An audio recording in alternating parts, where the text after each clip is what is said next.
Welcome to Season 1, Episode 4 of the One Life, One Club series, kindly sponsored by Carl Cullen Fitted Furniture and Declan Barn Hurleys and Escorty. This week's episode features the Duffry Rovers GAA Club, and we visit the Thatch Pub in Kilteely to chat to the legendary Matt Murna and club stalwart Ger Coleman.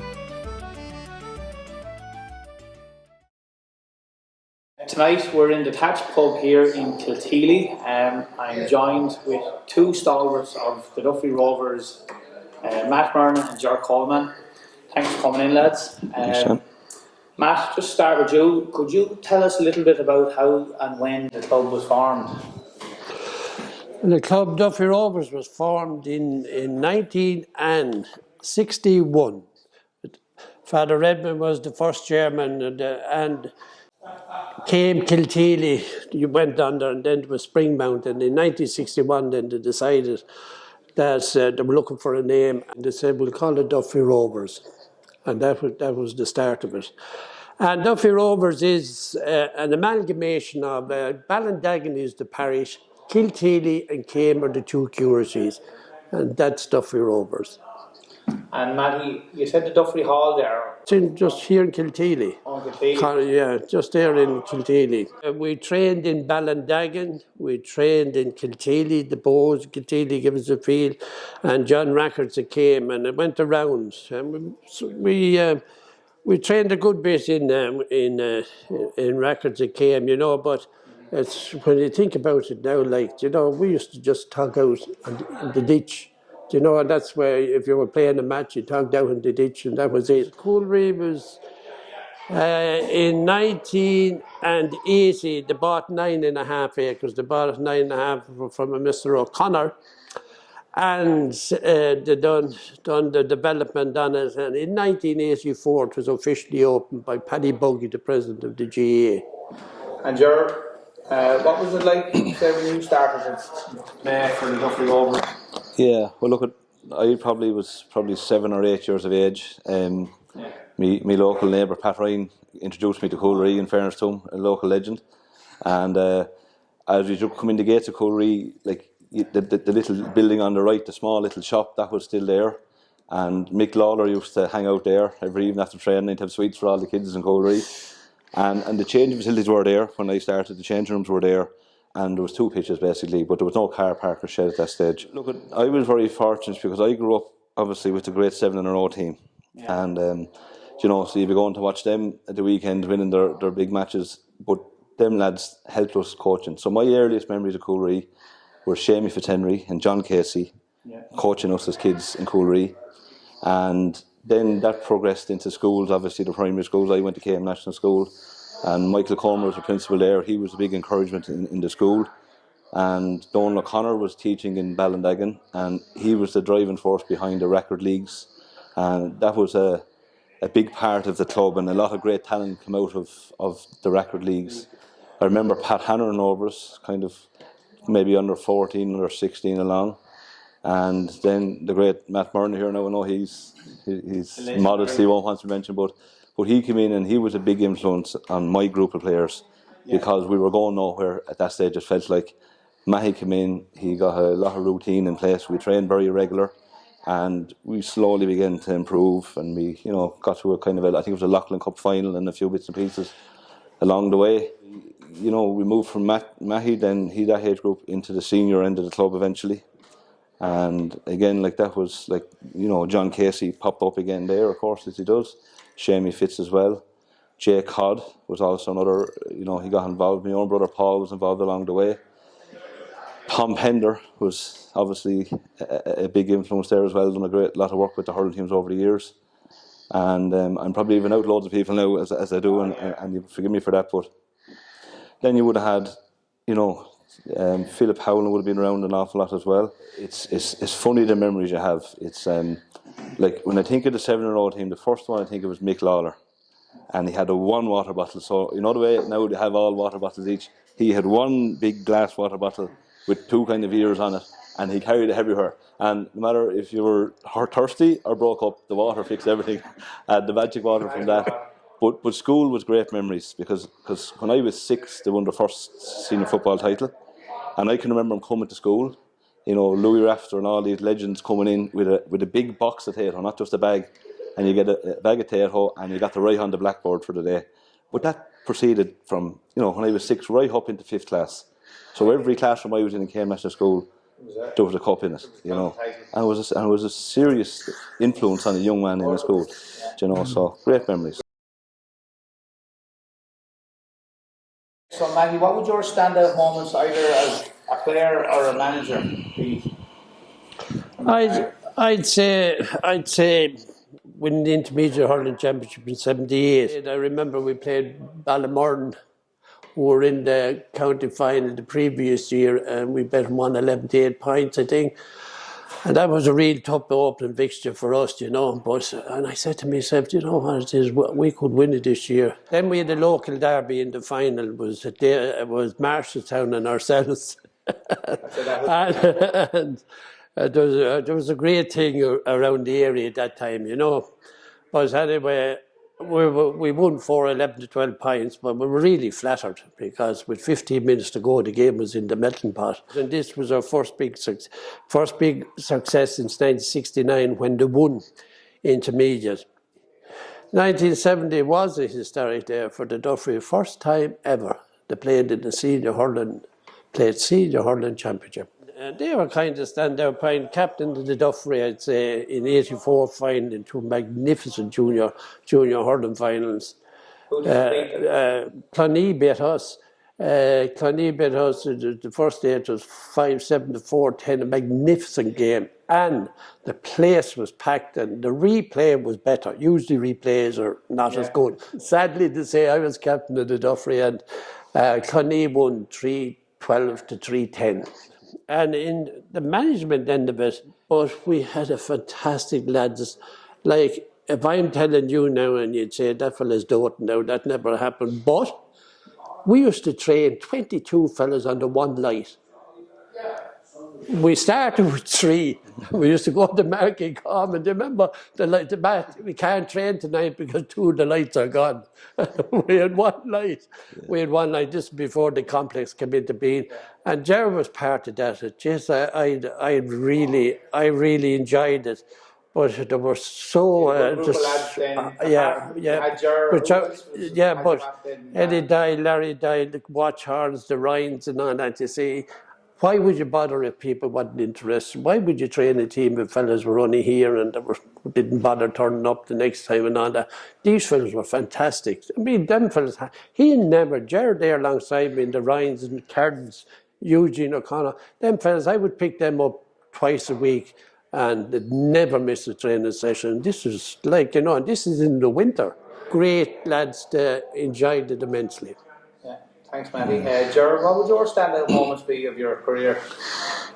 Oh God, with the Duffry, sure, look, there's so many standout moments for the club, but like one that really, I wouldn't call it a standout moment, but I still remember it very well, is the under-21 county final. Remember that one, Matt? Do I ever forget it? Again, Clongeen, because I won no county medal till my last day at hurling junior B, and I was chasing a county medal all the way up along.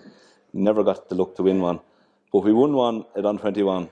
And the final score was 4 points to 3, I think it was. And we were delighted. We thought we had the game won, but the score came in at the end of the match, and the ref had a draw.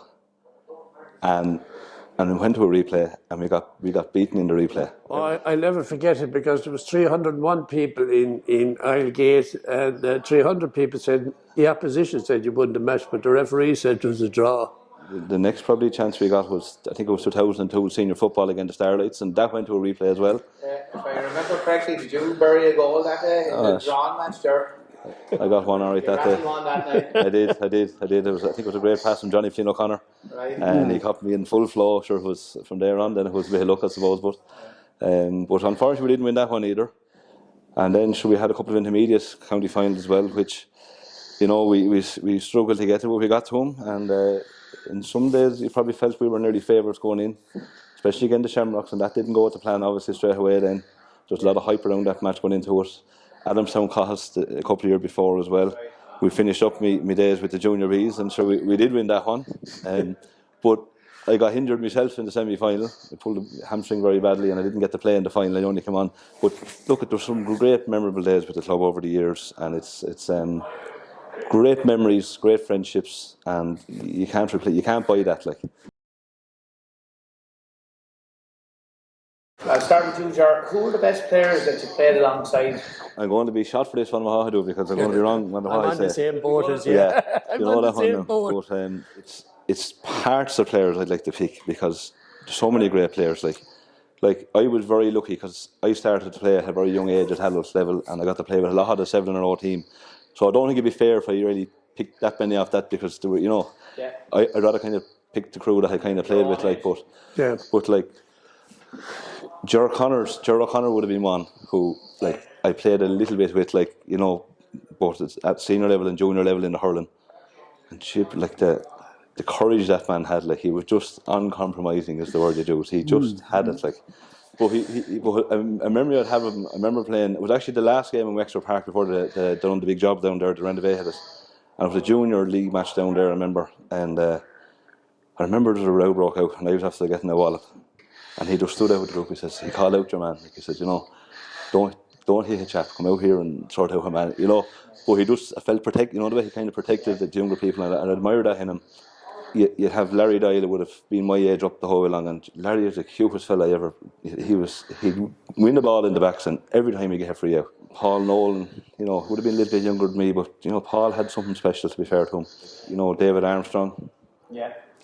Fantastic in the air in football, like he just could handle anybody. He would, like Louis Rafter obviously is the legend he was, but of our era, David was exceptionally good in the air. Then you had the class of Eddie Doyle, like, taking over Eddie, kick or hurl the whole field. He just had it. He just had it. Maybe in younger, like Johnny Flynn O'Connor came behind me a little bit now. Johnny was phenomenal talent, phenomenal athlete. Always delivered on the big days. He was a great bit of stuff. Jeja Doyle would have to be mentioned as well. Like, Jeja had more ability in football, left and right, unmarkable on his day. You might look at the finishers in the club, like Micheál Doyle. Yeah.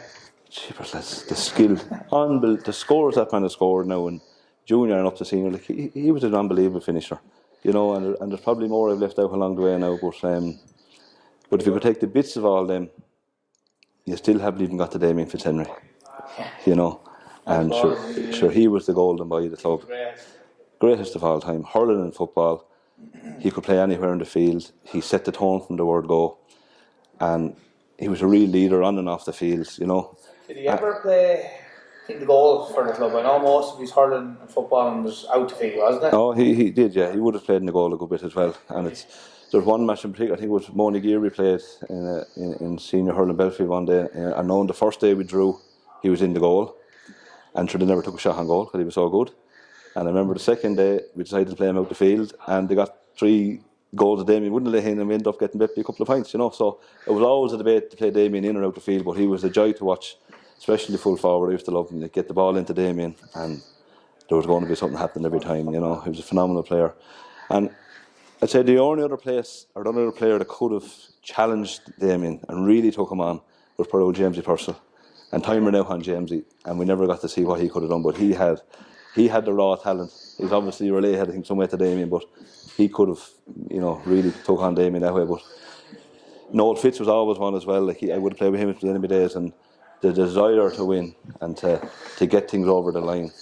Matty, who would you say is your best players or standout players? When I saw that question, I said, this is going to be a thorny issue anyway, and you're going to have to reveal what you think.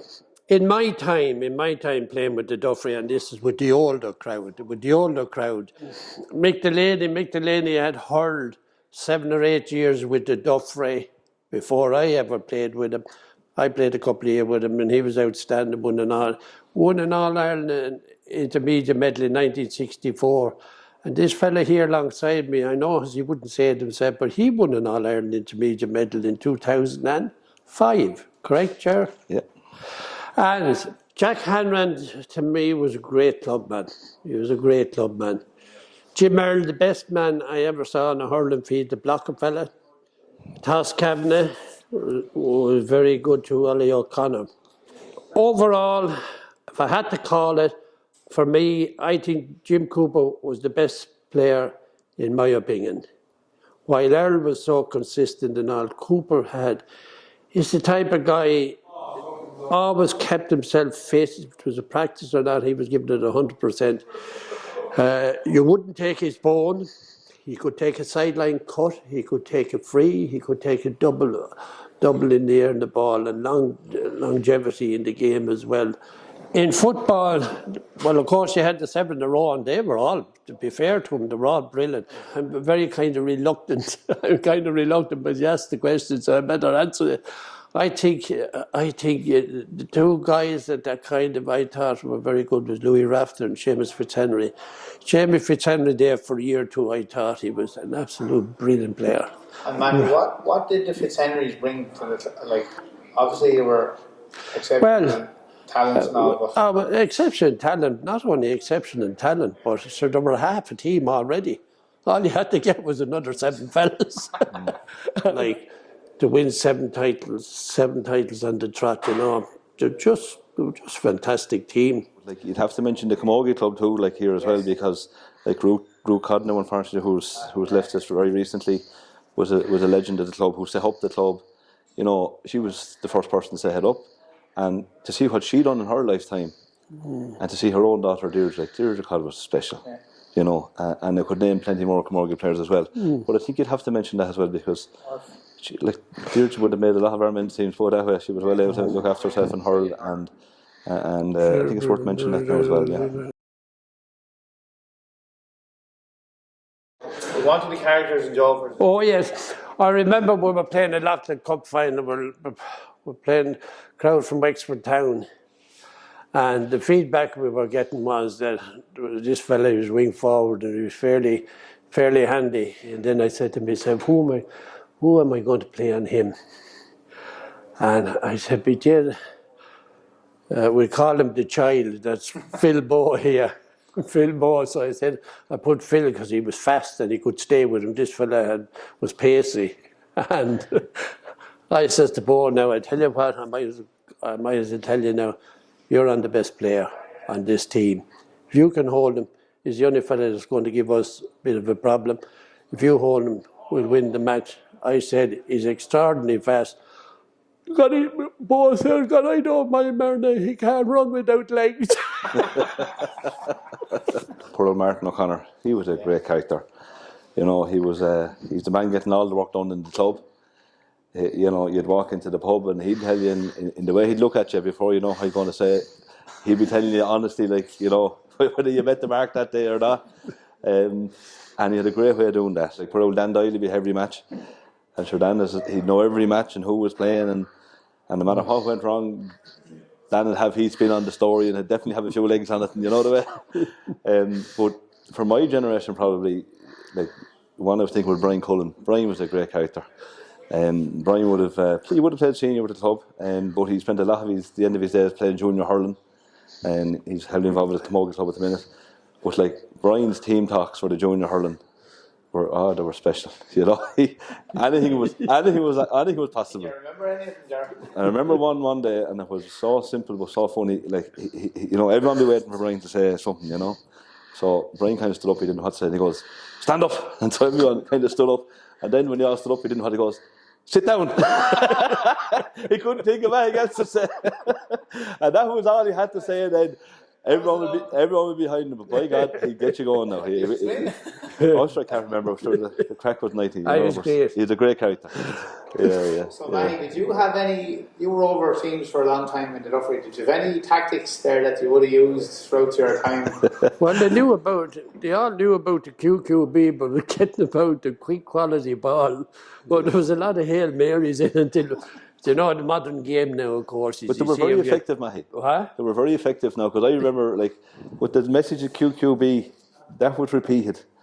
And it did sink in, you know, the quick quality ball, and then there was a few more evolved from that, the GTB, the grab, turn and bag. Yeah. And I think after that there was a few ones we can't say here, Meredith. But We can say it, all right. I'm playing innocent here and staying quiet. We're just on to the unsung heroes part. So all clubs have their unsung heroes, Ger. People that are doing the work behind the scenes. Who would have done unsung heroes being around the Duffry and around Coolree in your day?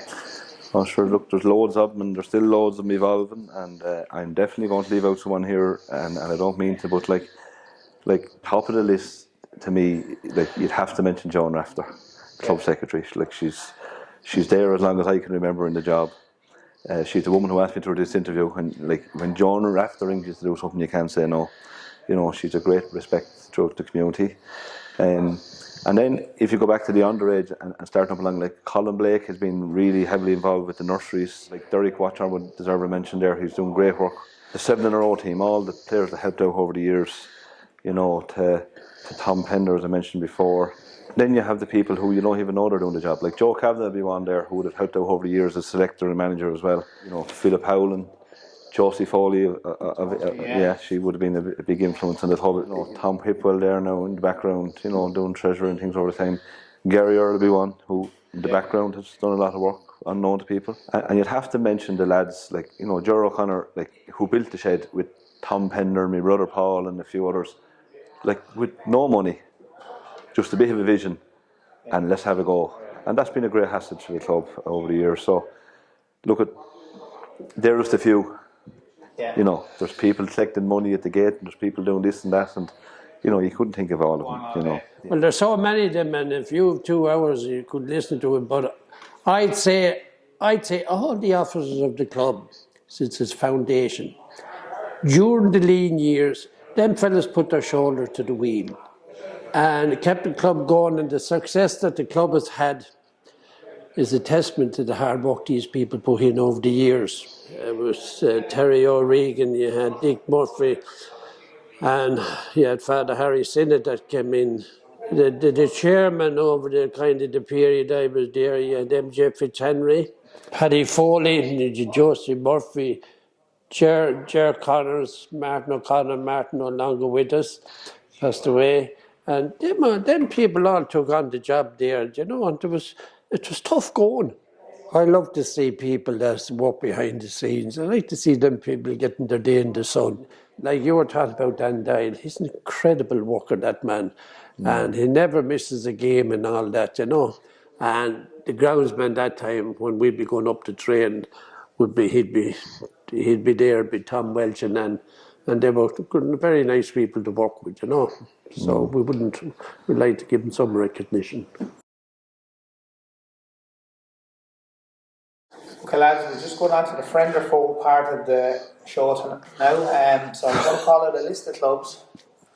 And if you can tell me if they're a friend or a foe to the Duffry Rovers. So start anyway. So Bunclody.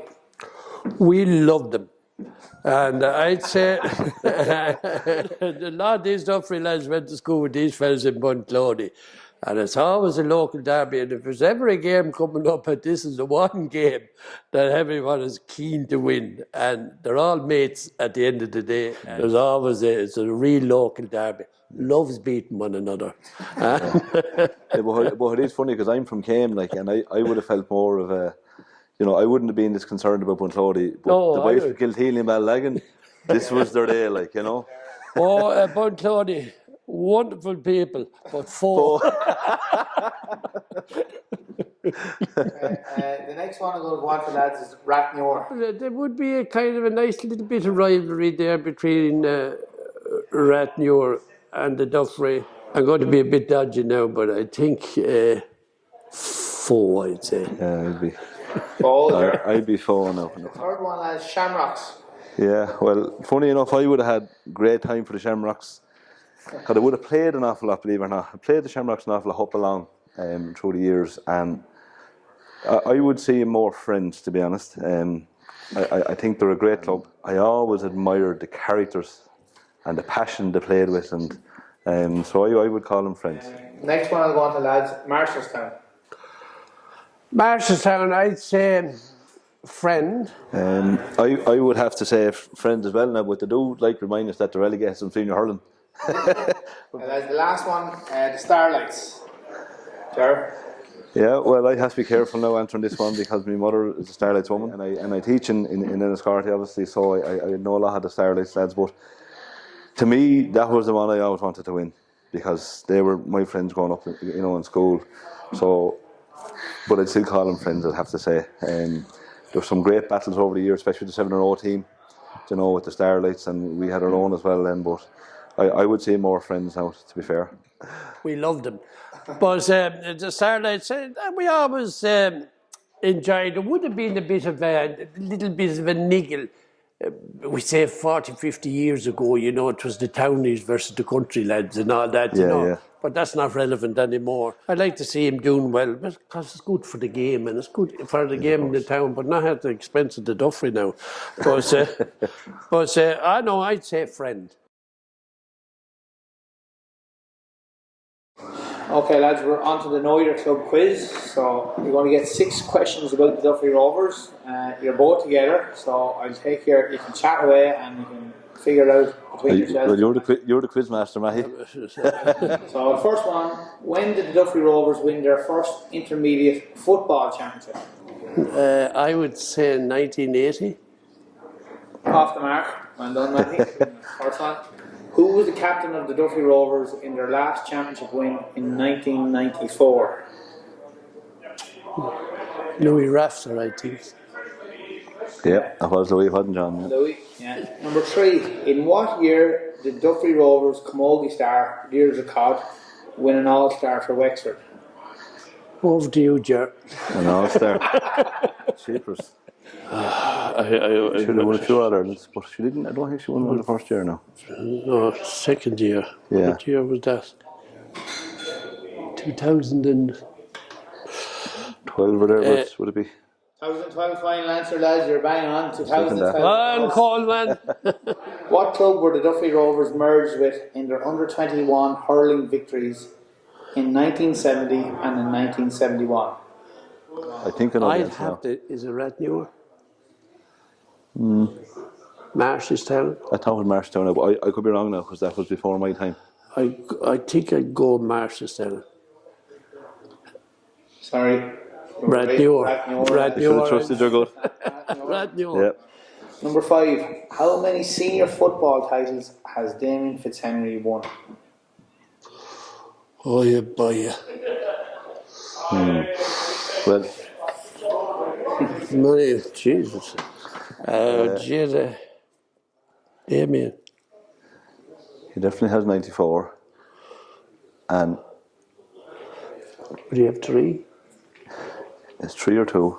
I think he could have been part. I think he would have played into a sub for the third, I think. Yeah. So that would give him 3 medals. I'd be inclined to go for 2. Right, go on. 4. Fucking, I was going to say 2. I was going to say. Yeah. I was going to. Sorry, say, David. I was going to say 4. I was going to say 4. You were good. I You're should older have. than Dom. I'm trying to make a side joke. Yeah. Can you name 3 of the 4 Duffry Rovers players that represented Wexford this year in the minor hurling championship against Kilkenny? Jackman. So they had 3. They had 4. And Fitzhenry. take 3. Fitzhenry. Purcell. Jackman. Yeah. Yeah. And Murphy Purcell. was in the goal. Murphy's in the goal. Yeah. Murphy in the goal, yeah. That's it, lads. So 4 out of 6. That's good. Well done. Good score. Are there any future developments in the pipeline for the Duffry Rovers? But if they maintain the existing facilities that they have and improve on them, but more important is the work at underage level, which is fantastic at the moment. Yeah, and probably you can talk about facilities and having all that there, but like the most important thing going forward, I would say with the club is the inclusivity of the club. There's a role for everyone in the club, not just the elite players. You know, that you tap into everyone's talent and you get them involved in the club. Build that belief that great team of 7-0 had. That confidence that, you know, I can remember being in the dressing room and they'd be bouncing the ball off the ground and there was a tempo and they were never going to get that. You could sense that in every dressing room they were part of. And just to get that spirit back in the club. And the other thing is probably to identify them key people in the village, like Donal O'Connor used to do it with the Record League for years on his own, more or less. But just to get into the schools, keep that spirit going, winning the record leagues, building that spirit in the club from early on, that's really important. And on that, Ger, what advice would you have for young players? It's easy talk about the physical aspect of the game, the fitness that's needed, the attitude that's needed, and the desire to keep going. But But the thing just kind of slipping a little bit, I would sense, is the fun factor. You know, and we all know, you know, as we go through life, there's nothing wrong with a smile here and there. And you have to kind of do it with an enjoyment. But the whole thing is keep at it, keep trying. Don't give up easy, because all the great players didn't achieve by coming easy. But I remember this very well now, and I don't remember a whole lot about my career, but I remember this day we had won a match. I think it was playing St. Pat's, if I'm not mistaken, in an under 16 hurling match or whatever in Coolree. And I was in the back of the van waiting for you to bring us home. And the window was slightly open, so I couldn't see who it was, but there was two men standing outside the van. And I remember him saying, one lad said, "Just Coleman's a right bit of stuff, ain't he?" And the other fella said, "Ah, yeah, but he doesn't work hard enough." That was the best feedback I ever got. I know I made up my mind that day, I'm going to work hard now. As we're just on to the last part of predictions, so Matty, we'll start with you. Who do you think will be the All-Ireland hurling champions in 2023? I had a fancy for Cork, and they've let me down for the last 2 years. I'll give them one more last chance. I'll go Cork. Yeah, sure, look, Limerick are the obvious favourites. Galway didn't have a good year last year. I've known Henry a long time now, and tell you now, he's a winner. And I just have a feeling he might get one last kick out of that Galway panel that he has, and I'd be kind of keeping an eye on him this year, I think. All-Ireland football champions, Matty. I'm going to go for Dublin. They have 2 or 3 players back.